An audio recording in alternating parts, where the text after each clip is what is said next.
Hello everybody, this is Tigitar here, and welcome back to another Terraria video. I've got a bit of an update here on Tigaria that I'm excited to share, and so we'll just head on this direction. I'll wander my way over. Last time we reviewed the die display, and I also showed the basic start of the furniture display, the core furniture display that is.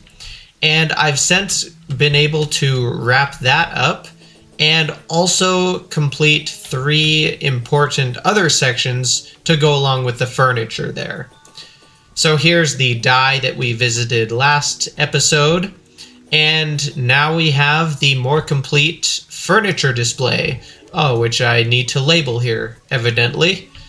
But we've got pretty much all the main unique furniture sets laid out here in the middle, aligned with their themes, and then on the outside parts of the, well, I guess one giant large room is all it is, I've got sort of the miscellaneous other bits of furniture here and there, and other sections organized as well as I could, but there's a lot of different types of items and different things, so the organization is somewhat scattered.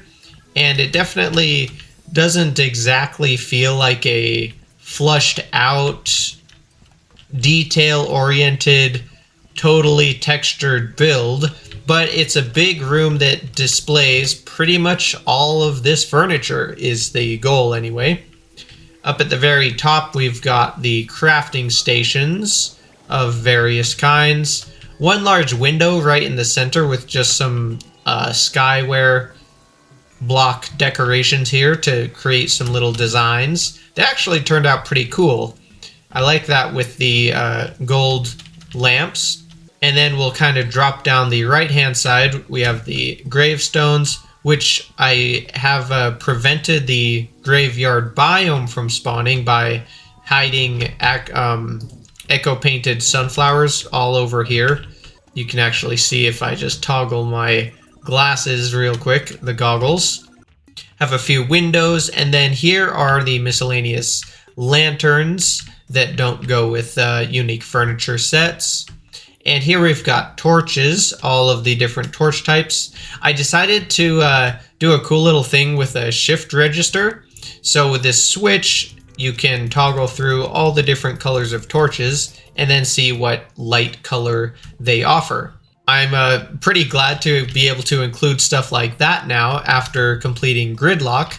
I learned a few simple but very useful mechanisms such as that, and they're actually coming out in handy here in other parts of the build, so I'm happy about that. Same idea with the campfires here as well. But that basically covers the core furniture. As far as the build itself, like the structure, there's not really all that much to talk about. It's very large, mainly marble to add sort of a smooth background to display the items in. This is the pink tiled wall, if I remember correctly, from the dungeon, but it's painted gray, which I used for just the vast majority of the other wall filler. The one kind of unique block choice that I came up with that's kind of cool is the floor, which is just obsidian, but it's painted with negative coating. So it gives it that weird kind of cream color, but it blends fairly well with the rest of the marble and bricks, and it creates a unique color and texture for the floor, which I do kind of like.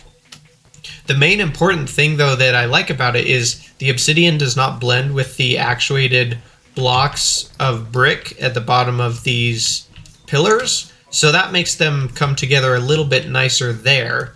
It keeps the floor smooth and continuous. That pretty much is probably about all that needs to be said for the main furniture display. If we jump out to the left hand further, we come to the 3 newest additions, which are kind of all built together.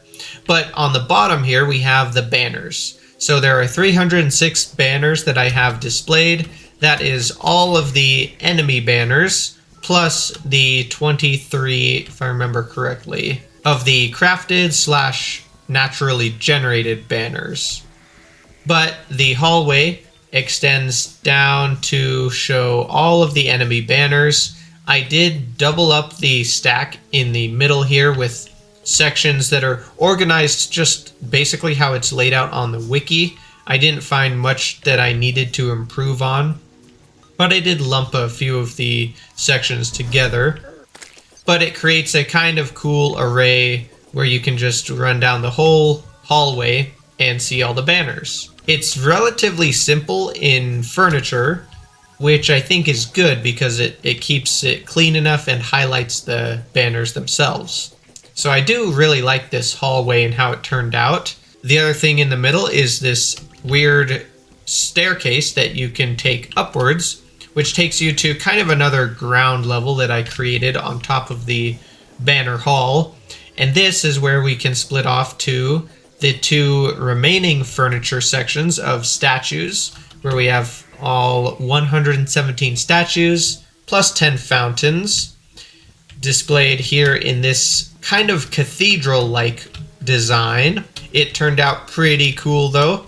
The structure and shape itself is definitely came out really cool, I think. The first design that I had of the finished cathedral here had other brick walls here instead of this smooth granite. And I also had these staircases made out of just stone, I believe. And overall, it kind of just blended together, and you lost the structure of the build itself, especially when you zoomed out and took the full screenshot of it. But with the added contrast of the granite platforms for the stairs and then the smooth granite for the walls, it really brought the shape of the build back together again. So that was cool. As for the layout, I just basically mostly randomized all of the statues, including the found ones, the crafted ones, the lettered ones, the numbered ones, and then same with the fountains, although those are 4 blocks tall, so I had to include those at the top of certain rows rather than mixing them through the middle. Overall, I definitely like the statues though. And that leaves the third piece of the new constructions as the music boxes. This cottage slash mansion kind of conglomerate that houses all 88 music boxes. I just finished this moments before recording, and I'm trying to sneak in the summary here, but it's kind of cool. It's definitely a very chaotic build. I used a lot of different types of furniture, including as much greenery and plant sort of features as I could. And I wanted it to have a chaotic, overgrown, sort of run wild garden slash herbologist's home kind of feel. Just kind of a crazy environment of plants mixed with a large cottage or some kind of structure like that. And then I also added the custom living trees surrounding and sort of nestling the cottage between them. And that adds a lot of the context and texture to the environment that I was trying to go for. Out the backside, we have just kind of a busy, plant-filled and luscious patio with plants and hanging gardens and all these flowers and different types of greenery that I could, all the stuff I could pack in. The interior is furnished fairly haphazardly as well, but I definitely included as much plant matter as I could, and then filled in the rest with various types of furniture that seemed to fit the theme and the feel. And then it came out very full and fulfilling, I would say. I may still add some minor tweaks here and there to it, but we'll see. At first glance, I'm pretty happy with it. I think it turned out cool. So if we wrap all of those together, combined with the main furniture display, that's, I believe, all of the furniture now displayed for Tigaria here. Now, it's also important to remember we already had the we already had the painting displays finished. These were actually the very first display that I added to Tigaria. And now it feels very nice to have completed the rest of the furniture display. And now I'm basically starting to think about the next step and how to start working on this right-hand side. I'll have to check my notes, but there may be other display sections to go over here as well, in which case I'll have to start coming up with a floating structure or some way to continue building new areas now to fit around these structures that we have already. So that's basically the update here. Definitely a lot of work to go, but I'm excited about where it's at. And I hope you guys enjoyed this little snippet here.